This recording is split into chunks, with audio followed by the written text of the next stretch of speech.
삼강시하겠습니다. 제가 이걸 말씀드리기 전에 미리 한 가지 당부드릴 게 있습니다. 제가 여기서 강의를 하는 가운데서 신의 판단이나 신의 이성이나 신의 생각이나 신의 몸 같은 용어를 쓰는데요. 그런데 이 기독교 신학의 논쟁의 역사는 굉장히 깁니다. 그 안에서는 신에게 그런 인간의 이미지나 인간과 유사한 어떤 생각을 투사해서는 안 된다고 보는 견해도 있습니다. 그러나 제가 당부드리는 것은 실제 신학의 논쟁은 이거보다 훨씬 깊다는 것. 그리고 동시에 또 하나는 그러나 지금 여기 보여지는 것들은 다분히 그런 신학자들의 전문적인 논의가 아니라 일반적으로 당시에 널리 퍼져 있던 상상력과 상징 세계에 대한 이해라는 점을 말씀드리고 싶습니다. 그래서 혹시 나중에라도 이 부분에서 더 깊이 공부해 주실 분들은 또 더 다른 세계를 공부하시게 되실 수 있을 겁니다. 오늘은 성당의 바깥으로 가보겠습니다. 교회나 성당은 신의 몸처럼 이해가 됐다. 또 인간의 몸에 구현된 완벽한 비례를 보여주는 것으로서 이해가 되었다.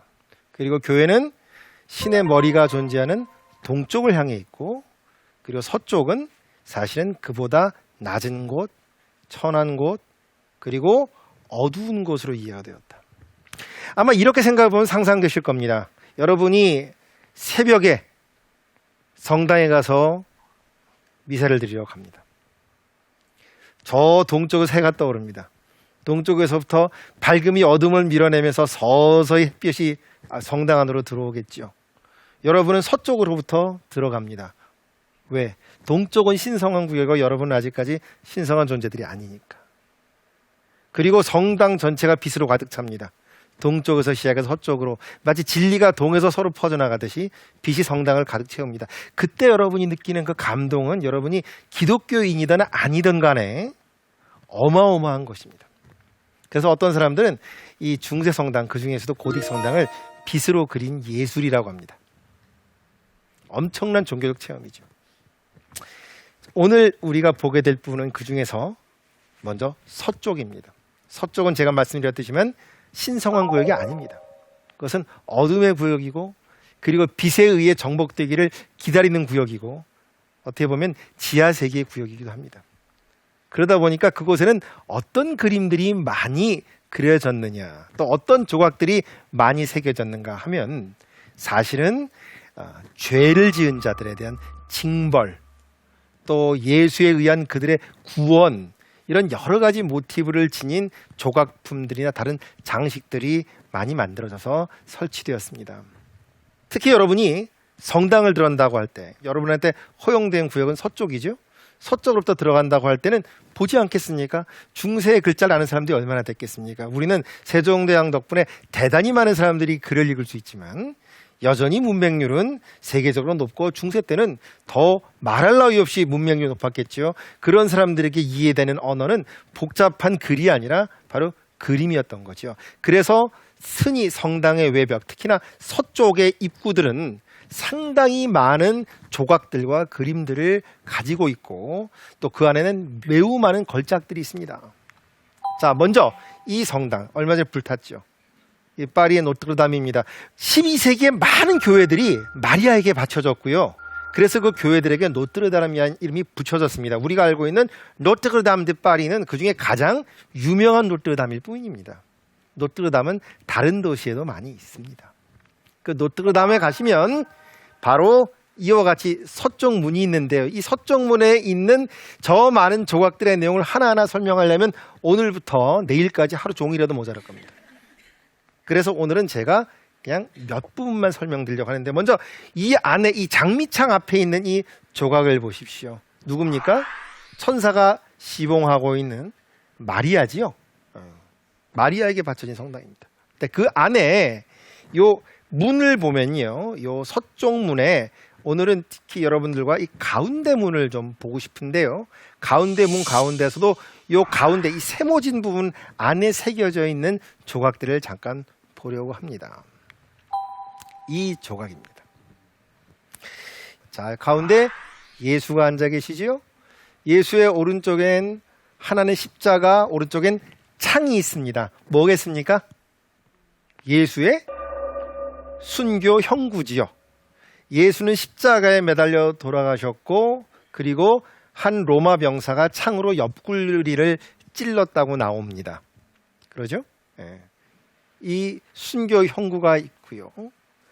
그리고 이 예수가 재림하시는, 그러니까 하늘의 천상의 예루살렘이 내려오는 다시 마지막 심판의 날, 여기서 보면 죽은 자들이 이렇게 깨어나고 있고요. 그 다음에 오른쪽을 보시면 이 가운데입니다. 이 가운데가 오른쪽에 이렇게 있습니다. 뭐가 있습니까? 대천사장 미카엘과 그리고 악마가 저울을 달고 있죠. 저울을 달아서 왼쪽의 저울에, 무거운 저울에 달려있는 존재는 기도하는 모습을 취하고 있고, 오른쪽의 존재는 어떤 모습을 취하고 있나요? 어떤 모습을 취하고 있는가? 보면 아마 그렇게 좋은 모습을 취하고 있지는 않겠죠? 왼쪽에 있는 존재는 천국으로 가게 되어 있는 존재들이고, 오른쪽에 있는 존재들은 지옥으로 갈 존재들입니다. 최후의 심판이죠. 최후의 심판에, 여러분 요한계시록 혹시 읽어보신 분들 아실 겁니다. 워낙 성경에서도 워낙 유명한 부분이라. 그래서 7번째 나팔을 천사가 부니까 이 최후의 심판이 이루어져서 영원히 지옥에 떨어질 자들과 그렇지 않은 사람들이 갈리게 되죠. 그 장면을 그려놓은 것입니다. 이 조각을 했던 프랑스의 조각가는 아마 자기가 상상할 수 있는 가장 무서운 모습으로 이 악마를 그렸을 겁니다. 비슷한 모티브를 가진 그림이 여기 있습니다. 한스 멤링의 최후의 심판을 그린 그림인데요. 여기 보면 예수가 이 구 위에 앉아 계시죠. 그리고 요한계시록에 나오듯이 무지개 위에 앉아 계시죠. 예수의 편에서 왼쪽으로는 칼이 있고 오른쪽으로는 백합이 있습니다. 백합은 순결을 상징하고요. 또 마리아와도 연결이 되어 있죠. 오른쪽의 칼은 심판을 하는 도구입니다. 자, 이 오른쪽에 보면 마리아가 무릎을 꿇고 있고, 왼쪽에 있는 존재는 세례 요한입니다. 그리고 가운데 보면 대천사장 미카엘이 이번에는 악마의 도움을 받지 않고 저울을 달고 있지요. 그래서 오른쪽으로 가는 인물들은 구원받은 자들이지만 왼쪽에 있는 인물들은 지옥으로 떨어질 인물들입니다. 자, 오른쪽의 그림을 보면 여기에 베드로가 있죠. 베드로가 구원받은 자들을 하나하나 받아줘서 그 구원받은 자들은 이와 같이 새로운 옷을 입고 천국으로 들어갑니다. 그러나 이와 같이 벌거벗고 헐벗은 저주받은 영혼들은 영원히 지옥불 속에서 헤매게 되어 있지요. 가장 중세 때 많이 그려졌던 주제들 중에 하나입니다. 여러분들께서 나중에 어느 성당이나 또는 성당에 들어가서 성화들을 보시면요, 아마 찾아보세요. 그러면 굉장히 비슷한 주제로 비슷한 그림들을 많이 보시게 될 거예요. 제가 하나 이 성당에 다니시거나 또는 외국에 이런 관광을 하러 가시거나 또 우리나라 뭐 교회들도 있으니까요, 보시는 분들에게 아이 그 많은 그림들을 어떻게 다 이해합니까?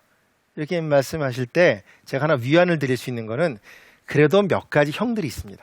몇 가지 잘 그려지는 주제가 있고 형들이 있기 때문에 그것들을 이해하시면 거기서 유추해서 다른 그림들도 이해하실 수 있습니다. 물론 그것만으로는 다 이해할 수는 없습니다. 워낙 몇백 년을 거쳐서 만들어진 외국의 교회들 같은 경우는 그 안에 들어가 있는 예술 작품들이나 조각이나 그림들의 역사도 오래됐고 또 다양한 문맥에서 나왔기 때문에 굉장히 많은 노력과 시간이 들고요. 그리고 마지막에는 학설은 나오는데 심증은 가는데 물증이 없는 걸로 끝나는 경우도 많습니다. 그런 경우에는 집에 가서 울어야죠. 자, 그런데 악마의 모습이 꼭 저렇게만 그려진 건 아닙니다. 이 왼쪽에 그림 악마 한번 보세요. 이 누군지 아시겠습니까? 왼쪽에 있는 주교의 지팡이를 짚은 이 인물. 이 인물은요, 아마 이 성 어거스틴일 거예요. 또는 어떤 학설에 따르면 독일에서 특히 숭배했던 성자 월프강이라고 말하는 사람도 있습니다. 이 그림에 대해서 제가 설명을 드릴게요. 1260년대 무렵에요, 그 야콥 보라쥐네라는 인물이 당시에 레겐다 아우레가 라틴어고요. 그거를 우리말로 풀면 영어로 풀면 골든 레전드, 그러니까 뭐 황금 전설, 이런 그 성자전을 썼어요. 그 당시에 돌아다니는 성자 얘기를 쫙 모아서 책을 펴낸 거죠. 근데 그 사람이 그 책을 쓴 다음에 사람들이 계속 이야기를 갖다 붙였어요. 그래서 나중에는 이렇게 두꺼운 성자전이 만들어졌어요. 거기 보면 이런 얘기가 나옵니다. 하루 성 어거스틴이 앉아고 책을 읽고 있는데요. 저쪽에 악마가 지나가요. 악마가 책을 들고 지나가니까 어거스틴이 너 일로 와봐. 악마가 앞에 와요. 악마한테 야, 너 뭐 들고 있는 거냐? 그랬더니 악마가 책을 보여주면서 여기에 사람들의 죄들이 써 있는데 내가 이 죄들을 수집해가지고 다니고 있다라고 얘기해요. 그러니까 어거스틴이 그래? 그러면 일로 줘봐. 그리고 나한테 대해서 뭐가 써 있나 봤더니 성 어거스틴한테도 죄가 있는 거예요. 무슨 죄인가 봤더니 하루가 다 끝나고 마지막 그 기도에서 경 하나를 안 읽었어요. 그 경 하나를 안 읽은 게 써 있는 거예요. 그러니까 어거스틴이 그래? 너 잠깐 기다려. 좀 이따 보자. 그런 다음에 얼른 교회에 가서 빼먹은 기도를 올리고 딱 돌아온 다음에 악마한테 너 그 책 펴갖고 한번 읽어봐. 그 악마가 아무리 뒤져봐도 그 부분이 싹 지워져 버리는 거예요. 그러니까 악마가 머리끝까지 화가 났어요. 그래갖고 어거스틴한테 속았다는 거를 투덜투덜거리면서 가요. 되게 재밌는 얘기죠. 어떻게 보면 우리나라 그 사명당 얘기랑도 비슷해요. 도술로 나쁜 사람을 혼내준다. 이런 상상력은 사실은 모든 문화권에 다 있었던 얘기들입니다. 지금 그 장면을 그린 거예요. 보시면 이 악마 무섭게 생겼는데요. 악마 지금 책을 펴가지고 어거스틴한테 보여주는 거죠. 여기 당신 원저가 있다. 근데 그걸 수도 있고요. 또는 악마가 항의하는 것일 수도 있어요. 책을 들고 야 여기 네 써 있었는데 너 어떻게 한 거냐. 항의하는 것일 수도 있어요. 상상력이 얼마나 재밌어요. 그죠? 오른쪽 그림은요. 이거는 교황을 악마로 묘사한 겁니다. 에고숨 파파. 내가 교황이니라 했는데 여기 그림 보시면 굉장히 무시무시하게 그려져 있죠. 배에 얼굴이 있고 교황의 발톱, 그다음에 교황이 들고 있는 지팡이도 이상한 꼬챙이로 변해 있고요. 교황의 몰골이 아닙니다. 이거 생각할 때 종교개혁과 관계 있다고 생각이 쉬운데요. 종교개혁과 관련 있는 그림은 아니고요. 알렉산더 6세가 당시에 이 체자르 보르지아라는 그 마키아벨리를 읽으시면 나오는 당시에 굉장히 야심만만하고 냉혹한 인물의 아버지였어요. 교황의 아버지였으면 사실은 그 체자르 보르지아가 이제 그 아들이었죠. 서자. 그런데 이 교황이 당시에 인기가 별로 없었어요. 그래서 그 교황을 비난하던 그림입니다. 여기 보면 굉장히 악마가 무섭게 그려졌죠. 그런데 꼭 악마가 무섭게만 그려진 건 아니에요. 요거는